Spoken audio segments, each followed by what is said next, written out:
Hi friends, ಮೀನು ಸಾರು ಅಂದರೆ ಯಾರಿಗೆ ತಾನೇ ಇಷ್ಟ ಇಲ್ಲ ಹೇಳಿ. ಆದರೆ ಹಳೆ ಕಾಲದಲ್ಲಿ ನಮ್ಮ ಅಜ್ಜಿರು ಮಾಡ್ತಿದ್ದಂತಹ ಮೀನು ಸಾರು ಟೇಸ್ಟ್ ಬೇರೆ ಅಲ್ವಾ. ಇವತ್ತು ನಾನು ನಮ್ಮ ಅಜ್ಜಿ ಹೇಳ್ಕೊಟ್ಟಿರೋ ಅದೇ ಹಳೆ ಕಾಲದ ಸಾಂಪ್ರದಾಯಿಕ ಮಂಗಳೂರು ಶೈಲಿಯ ಬಾಂಗಡೆ ಮೀನು ಸಾರು ಹೇಗೆ ಮಾಡೋದು ಅಂತ ಇವತ್ತಿನ ವಿಡಿಯೋದಲ್ಲಿ ತೋರಿಸ್ಕೊಡ್ತಾ ಇದ್ದೀನಿ. ಮಸಾಲ ಮಾಡೋದ್ರಿಂದ ಹಿಡಿದು ಸಾರು ಕುದಿಸೋವರೆಗೂ ಆ ಅಜ್ಜಿ ಮಾಡ್ತಿದ್ದ ರಹಸ್ಯಗಳು ಇಲ್ಲಿದೆ. ವಿಡಿಯೋನ ಪೂರ್ತಿಯಾಗಿ ನೋಡಿ. ಅಜ್ಜಿ ಹೇಗೆ ಮಾಡ್ತಿದ್ರೋ ಅದೇ ಟೇಸ್ಟ್ನಲ್ಲಿ ನಿಮಗೆ ಇವತ್ತು ಮೀನು ಸಾರು ಹೇಗೆ ಮಾಡೋದು ಅಂತ ತೋರಿಸ್ಕೊಡ್ತೀನಿ. ರೆಡಿಮೇಡ್ ಪುಡಿಯನ್ನು ಬಳಸದೆ ನಾವು ಫ್ರೆಶ್ ಆಗಿ ಮಸಾಲ ರೆಡಿ ಮಾಡಿಕೊಂಡು ಹೇಗೆ ಮಾಡೋದು ಅಂತ ಇವತ್ತಿನ ವಿಡಿಯೋದಲ್ಲಿ ನೋಡೋಣ. ಹಾಗಿದ್ರೆ ನೀವಿನ್ನೂ ನನ್ನ ಚಾನಲ್ನ ಸಬ್ಸ್ಕ್ರೈಬ್ ಮಾಡಿಲ್ಲ ಅಂದರೆ ಮಾಡಿ, ಹಾಗೆ ಬೆಲ್ ಬಟನ್ನ ಕ್ಲಿಕ್ ಮಾಡಿ. ನಾವು ಫಸ್ಟು ನಮ್ಮ ಅಜ್ಜಿ ಹೇಗೆ ಮಾಡ್ತಿದ್ರೋ ಅದೇ ರೀತಿ ಮಸಾಲೆನ ರೆಡಿ ಮಾಡ್ಕೊಳ್ಳೋಣ. ಇವಾಗ ನಾನು ಒಂದು ಬಾಣಲಿನ ಇಟ್ಕೊಂಡು ಅದಕ್ಕೆ 2-3 ಚಮಚ ಎಣ್ಣೆಯನ್ನು ಹಾಕ್ಕೊಳ್ತಾ ಇದ್ದೀನಿ. ಅರ್ಧ ಚಮಚ ಮೆಂತೆಯನ್ನು ಫಸ್ಟು ಹಾಕ್ಕೊಂಡು ಸ್ವಲ್ಪ ಲೈಟಾಗಿ ಕೆಂಪುಗಾಗೋ ಥರ ಫ್ರೈ ಮಾಡ್ಕೋಬೇಕು. ಇಷ್ಟು ಫ್ರೈ ಆದಮೇಲೆ 1 ಚಮಚ ಸಾಸಿವೆಯನ್ನು ಹಾಕ್ಕೊಳ್ತಾ ಇದ್ದೀನಿ. ಅದು ಸ್ವಲ್ಪ ಚಿಟಪಟ ಅನ್ನೋ ಟೈಮ್ನಲ್ಲಿ ಕರಿಬೇವಿನ ಸೊಪ್ಪನ್ನ ಹಾಕ್ಕೊಳ್ತಾ ಇದ್ದೀನಿ. ಇದಾದ್ಮೇಲೆ ಬ್ಯಾಡಗಿ ಮೆಣಸಿನ್ಕಾಯಿನ ಹಾಕ್ಕೊಳ್ಳೋಣ. ಒಂದು 15 ಬ್ಯಾಡಗಿ ಮೆಣಸಿನ್ಕಾಯಿನ ತಗೊಂಡಿದ್ದೀನಿ. ನೀವು ಖಾರನ ಕರೆಕ್ಟಾಗಿ ನೋಡ್ಕೊಳ್ಳಿ. ಜಾಸ್ತಿ ಖಾರ ತಿಂತೀರಾ ಅಂದರೆ ಮೆಣಸಿನ್ಕಾಯಿನ ಜಾಸ್ತಿ ಮಾಡ್ಕೊಳ್ಳಿ. ಕಡಿಮೆ ಖಾರ ತಿಂತೀರಾ ಅಂದರೆ ಮೆಣಸಿನ್ಕಾಯಿನ ಕಡಿಮೆ ಮಾಡ್ಕೊಳ್ಳಿ. ತುಂಬ ಜಾಸ್ತಿ ತಿಂತೀರಾ ಅಂದರೆ ಗುಂಟೂರು ಮೆಣಸಿನ್ಕಾಯಿನ ಆ್ಯಡ್ ಮಾಡ್ಕೊಳ್ಬಹುದು. ಸ್ವಲ್ಪ ಫ್ರೈ ಆದಮೇಲೆ ಅರ್ಧ ಚಮಚ ಜೀರಿಗೆಯನ್ನು ಹಾಕ್ಕೊಳ್ತಾ ಇದ್ದೀನಿ. ಹಾಕ್ಕೊಂಡು ಫ್ರೈನ ಮಾಡ್ಕೊಳ್ಳಿ. ಹೈ ಫ್ಲೇಮ್ನ ಇಟ್ಕೊಳ್ಬೇಡಿ, ಲೋ ಫ್ಲೇಮ್ನಲ್ಲಿ ಫ್ರೈ ಮಾಡ್ಕೊಳ್ಳಿ.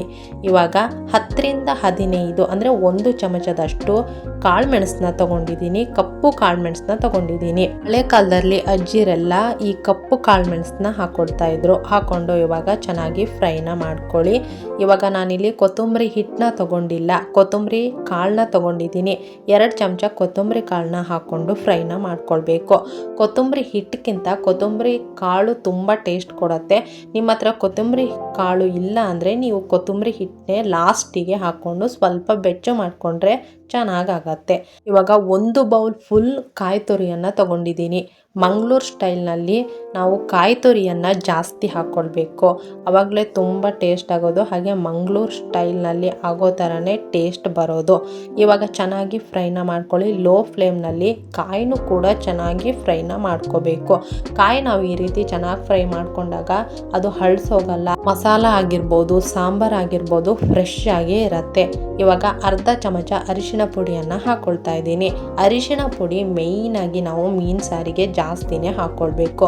ಯಾಕಂದರೆ ಮೀನಿನಲ್ಲಿರುವಂತಹ ಗೌಲ್ ವಾಸನೆ ಎಲ್ಲ ಹೋಗಬೇಕು ಅಂದರೆ ನಾವು ಅರಿಶಿಣ ಪುಡಿಯನ್ನು ಸ್ವಲ್ಪ ಜಾಸ್ತಿನೇ ಯೂಸ್ ಮಾಡಬೇಕು.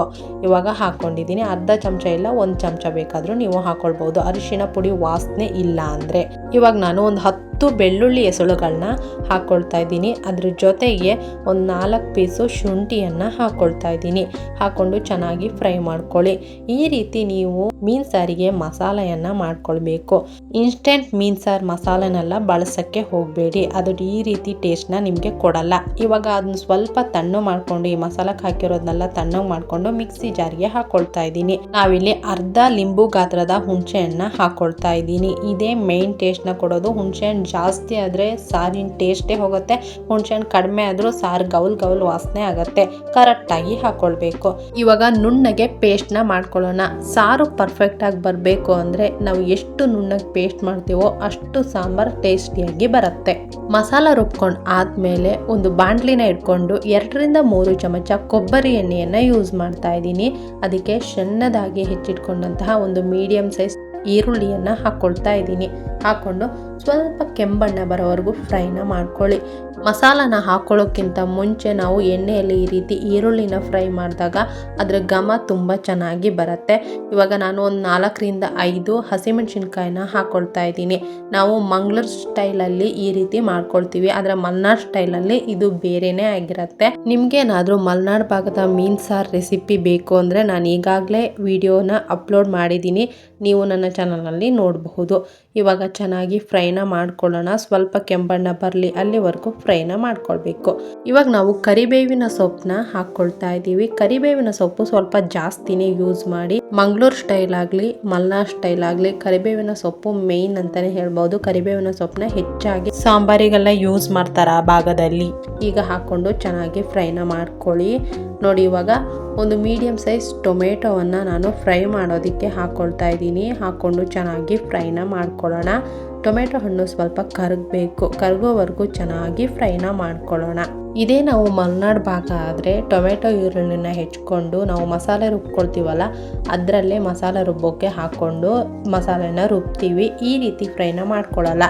ಇದು ಮಂಗಳೂರು ಭಾಗದಲ್ಲಿ ಈ ರೀತಿ ಮಾಡ್ಕೊಳ್ತಾರೆ. ಇದು ತುಂಬಾ ಟೇಸ್ಟಿಯಾಗುತ್ತೆ. ಒಂದೇ ಥರ ಮೀನು ಸಾರು ಮಾಡ್ಕೊಳ್ತಾ ಇದ್ರೆ ಇದು ಒಂದು ಹೊಸ ರೆಸಿಪಿ ಅಂತಲೇ ಹೇಳಬಹುದು. ನೋಡಿ, ಟೊಮೆಟೊ ಎಲ್ಲ ಚೆನ್ನಾಗಿ ಆದಮೇಲೆ ರುಬ್ಕೊಂಡಂತಹ ಮಸಾಲನ ಹಾಕ್ಕೊಳ್ತಾ ಇದ್ದೀನಿ. ನಾನು ರುಬ್ಕೊಂಡಂಥ ಮಸಾಲೆ ಎಷ್ಟು ನುಣ್ಣಗೆ ಬಂದಿದೆ ಅಂತ ನೀವೇನೇ ನೋಡಬಹುದು. ನಾವು ಆದಷ್ಟು ನುಣ್ಣಗೆ ಬೆಣ್ಣೆಯಂತೆ ಮಸಾಲೆನ ರುಬ್ಕೊಳ್ಬೇಕು. ಆವಾಗ ನಮಗೆ ಪರ್ಫೆಕ್ಟಾಗಿ ಟೇಸ್ಟ್ ಸಿಗೋದು. ಇದೊಂದೇ ಮೀನು ಸಾರು ಅಂತ ಮಾತ್ರ ಅಲ್ಲ, ಮೀನು, ಚಿಕನು ಯಾವ ಸಾರು ನೀವು ಮಾಡಿಕೊಂಡ್ರು ಈ ರೀತಿಯೇ ಮಸಾಲಾನ ರುಬ್ಕೊಳ್ಬೇಕು. ಮೇಯ್ನ್ ಟೇಸ್ಟ್ ಅಡಗಿರೋದೇ ಇದರಲ್ಲಿ. ನುಣ್ಣಗೆ ಯಾವಾಗ ಪೇಸ್ಟ್ ಮಾಡ್ತೀವೋ ಆವಾಗಲೇ ಮೇಯ್ನ್ ಟೇಸ್ಟ್ ಹೊರಗಡೆ ಬರೋದು. ಈ ರೀತಿ ಮಂಗಳೂರು ಭಾಗದ ಮೀನು ಸಾರಿನಲ್ಲಿ ಮೊದಲೇ ಕಾಯಿನ ಜಾಸ್ತಿ ಹಾಕಿರ್ತೀವಿ. ನಾವೇನಾದರೂ ನುಣ್ಣಗೆ ರುಬ್ಕೊಂಡಿಲ್ಲ ಅಂದರೆ ಇಡೀ ಸಾರು ತುಂಬ ಕಾಯಿನೇ ಕಾಣಿಸುತ್ತೆ ಹೊರತು ನುಣ್ಣಗೆ ಸಾಂಬಾರು ಟೇಸ್ಟ್ ಬರೋದಿಲ್ಲ. ಇವಾಗ ನಿಮಗೆ ಎಷ್ಟು ಬೇಕು ಕನ್ಸಿಸ್ಟೆನ್ಸಿ ನೋಡಿಕೊಂಡು ನೀರನ್ನ ಹಾಕ್ಕೊಳ್ಳಿ. ಎಷ್ಟು ಸಾಂಬಾರು ಜಾಸ್ತಿ ಬೇಕೋ ಅಥವಾ ಕಡಿಮೆ ಬೇಕೋ ಅಂತ ನೋಡಿಕೊಂಡು ನೀರನ್ನ ಹಾಕ್ಕೊಳ್ಳಿ. ನೀವೇನಾದರೂ ಅನ್ನಕ್ಕೆ ಈ ರೀತಿ ಸಾಂಬಾರು ಮಾಡ್ಕೊಳ್ತೀರಾ ಅಂದರೆ ನೀರಿನ ಅವಶ್ಯಕತೆ ಜಾಸ್ತಿ ಇರಲ್ಲ, ಸ್ವಲ್ಪ ಗಸಿ ಆದರೆ ಸಾಕು. ಅದೇ ನೀವೇನಾದರೂ ರೊಟ್ಟಿ, ದೋಸೆಗಂತ ಮಾಡ್ಕೊಳ್ತೀರಾ ಅಂದರೆ ಸಾಂಬಾರು ಜಾಸ್ತಿ ಬೇಕಾಗತ್ತೆ. ಆವಾಗ ನೀವು ಸ್ವಲ್ಪ ನೀರನ್ನ ಜಾಸ್ತಿ ಹಾಕ್ಕೊಳ್ಳಿ. ನೋಡಿ, ಮಸಾಲೆ ಇವಾಗ ಚೆನ್ನಾಗಿ ಕುದಿಬೇಕು. 3/4% ನಾವು ಮಸಾಲೆನ ಇಲ್ಲೇ ಕುದಿಸ್ಕೋಬೇಕು. ಮೀನು ಹಾಕಿದ ಮೇಲೆ ಜಾಸ್ತಿ ಕುದಿಸೋಕ್ಕೆ ಹೋಗಬಾರ್ದು, ಮೀನು ಪುಡಿಯಾಗಿ ಹೋಗುತ್ತೆ. ನಾನಿಲ್ಲಿ ಫೇಮಸ್ ಆಗಿರುವಂತಹ ಬಾಂಗ್ಡೆ ಮೀನನ್ನ ತಗೊಂಡಿದ್ದೀನಿ. ಚೆನ್ನಾಗಿ ತೊಳೆದ್ಬಿಟ್ಟು ಕ್ಲೀನಾಗಿ ತೊಳ್ಕೊಂಡು ತಗೊಂಡಿದ್ದೀನಿ. ನೋಡಿ, 3/4% ಆದಮೇಲೆ ಅದಕ್ಕೆ ಇವಾಗ ಒಂದೊಂದಾಗಿ ಮೀನನ್ನ ಹಾಕ್ಕೊಳ್ಬೇಕು. ಮೀನು ಚೆನ್ನಾಗಿ ಕ್ಲೀನ್ ಮಾಡ್ಕೊಂಡಿಲ್ಲ ಅಂದರೆ ಗೌಲ್ ವಾಸನೆ ಇರುತ್ತೆ. ಅದ್ರ ಜೊತೆಗೆ ಕಹಿ ಅಂಶ ಬರೋ ಸಾಧ್ಯತೆ ಇರುತ್ತೆ. ಚೆನ್ನಾಗಿ ಕ್ಲೀನ್ ಮಾಡ್ಕೊಂಡು ಹಾಕ್ಕೊಳ್ಳೋಣ.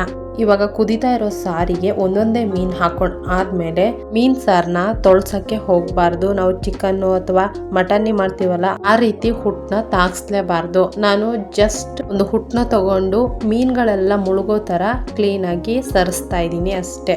ಒಂದು ಬಟ್ಟೆನ ತಗೊಂಡು ಜಸ್ಟ್ ಎತ್ಕೊಂಡು ಕರಡಿದ್ರೆ ಸಾಕಾಗತ್ತೆ. ಯಾವುದೇ ಕಾರಣಕ್ಕೂ ಹುಟ್ಟನ್ನ ಯೂಸ್ ಮಾಡಬೇಡಿ. ನೋಡಿ, ಇವಾಗ ಸಣ್ಣ ಉರಿಯಲ್ಲಿ ನೀವು ಚೆನ್ನಾಗಿ ಕುದಿಸ್ಕೋಬೇಕು. ನಾವು ದೊಡ್ಡ ಉರಿಯಲ್ಲಿ ಏನಾದ್ರೂ ಕುದಿಸಿದ್ವಿ ಅಂದ್ರೆ ಮೀನೆಲ್ಲ ಪುಡಿ ಆಗತ್ತೆ. ಸಾಂಬಾರ್ ಸ್ವಲ್ಪನೂ ಚೆನ್ನಾಗಾಗಲ್ಲ. ಅದ್ರ ಜೊತೆಗೆ ಮುಳ್ಳೆಲ್ಲ ಬಿಡ್ಕೊಂಡು ಇಡೀ ಸಾಂಬಾರ್ ಮುಳ್ಳೆ ಆಗ್ಬಿಡತ್ತೆ. ಇದರಿಂದಾನೇ ಹೇಳ್ತಾ ಇರೋದು, ಲೋ ಫ್ಲೇಮ್ ನಲ್ಲಿ ಇಟ್ಕೊಂಡು ಕುದಿಸ್ಕೊಳ್ಳಿ. ಮೀನು ಸೂಪರ್ ಆಗಿ ಬರುತ್ತೆ. ವಾಸನೆ ಅಂತೂ ತುಂಬಾ ಅದ್ಭುತವಾಗಿ ಬರ್ತಾ ಇದೆ.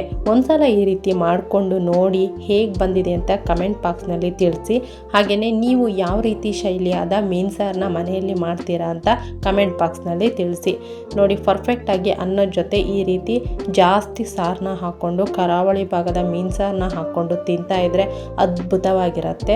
ಯಾವಾಗ್ಲೂ ಒಂದೇ ತರ ಮೀನ್ ಸಾರು ಮಾಡೋದ್ರ ಬದಲು ಈ ರೀತಿ ಟ್ರೈ ಮಾಡ್ತಾ ಇರಿ. ಒಂದ್ಸಲ ನೀವು ಮನೇಲಿ ಈ ರೀತಿ ಮಾಡ್ಕೊಟ್ರಿ ಅಂದ್ರೆ ಮನೇಲಿರೋರೆಲ್ಲ ಫಿದಾ ಆಗಿ ಹೋಗ್ತಾರೆ. ಬೇಕಿದ್ರೆ ನೋಡಿದ್ರಲ್ಲ ಫ್ರೆಂಡ್ಸ್, ಬರೀ 15 ನಿಮಿಷ ಒಳಗಡೆನೆ ನಾವು ಯಾವ ರೀತಿ ಮಂಗಳೂರು ಭಾಗದ ಮೀನ್ ಸಾರನ್ನ ಮಾಡಿದ್ವಿ ಅಂತ. ನೀವು ಈ ರೀತಿಯಾದಂತಹ ಮಂಗಳೂರು ಮೀನ್ ಸಾರ ಮಾಡಿಬಿಟ್ಟು ಹೇಗೆ ಬಂದಿದೆ ಅಂತ ಕಮೆಂಟ್ ಬಾಕ್ಸ್ನಲ್ಲಿ ತಿಳಿಸಿ. ನಿಮ್ಗೇನಾದರೂ ಈ ವಿಡಿಯೋ ಇಷ್ಟ ಆಗಿದ್ರೆ ಲೈಕ್, ಶೇರ್, ಕಮೆಂಟ್ನ ಮಾಡಿ. ಹಾಗೇನೆ ನನ್ನ ಚಾನಲ್ನ ಸಬ್ಸ್ಕ್ರೈಬ್ ಮಾಡಿ. ನಿಮಗೆ ಯಾವುದಾದ್ರೂ ಮಲೆನಾಡು ಭಾಗದ ವಿಶೇಷ ಅಡುಗೆಗಳು ಬೇಕಿದ್ರೆ ಕಮೆಂಟ್ ಬಾಕ್ಸ್ನಲ್ಲಿ ಹೇಳಿ, ನಾನು ಅದನ್ನ ಮಾಡಿ ತೋರಿಸ್ತೀನಿ. ನಿಮಗೂ ನಿಮ್ಮ ಅಜ್ಜಿ ಯಾವ ರೀತಿಯಾದಂತಹ ಅಡುಗೆಗಳನ್ನ ಮಾಡ್ಕೊಡ್ತಿದ್ರು ಅಂತ ನಿಮಗೆ ನೆನಪಿದ್ರೆ ಒಂದು ಲೈಕ್ನ ಮಾಡಿ. ನೋಡಿ, ನಾನು ನಿಮಗೆ ತೋರಿಸ್ಕೊಡ್ತಾ ಇದ್ದೀನಿ ಮೀನು ಎಷ್ಟು ಫ್ರೆಶ್ ಆಗಿ ಬೆಂದಿದೆ ಅಂತ ತೋರಿಸ್ಕೊಡ್ತಾ ಇದ್ದೀನಿ. ನೋಡಿ, ಈ ರೀತಿ ಪರ್ಫೆಕ್ಟಾಗಿ ಬೇಯಬೇಕು. ನಾವು ಮೀನನ್ನ ಜಾಸ್ತಿ ಬೇಯಿಸ್ಕೊಂಡ್ರೆ ಫುಲ್ ಪುಡಿ ಆಗುತ್ತೆ, ಕಡಿಮೆ ಬೇಯಿಸ್ಕೊಂಡ್ರೆ ಬೇಯೋದೇ ಇಲ್ಲ. ಈ ರೀತಿ ಪರ್ಫೆಕ್ಟಾಗಿ ಬೇಯಿಸ್ಕೊಂಡು ಮಾಡಿಕೊಂಡ್ರೆ ಮಂಗಳೂರು ಮೀನು ಸಾರು ತುಂಬಾ ಟೇಸ್ಟಿಯಾಗಿರುತ್ತೆ. ಒಂದ್ಸಲ ಮಾಡಿ ಟ್ರೈ ಮಾಡಿ ನೋಡಿ. ಇಲ್ಲಿವರೆಗೂ ವಿಡಿಯೋ ನೋಡಿದ್ದಕ್ಕಾಗಿ ಧನ್ಯವಾದಗಳು. Thank you.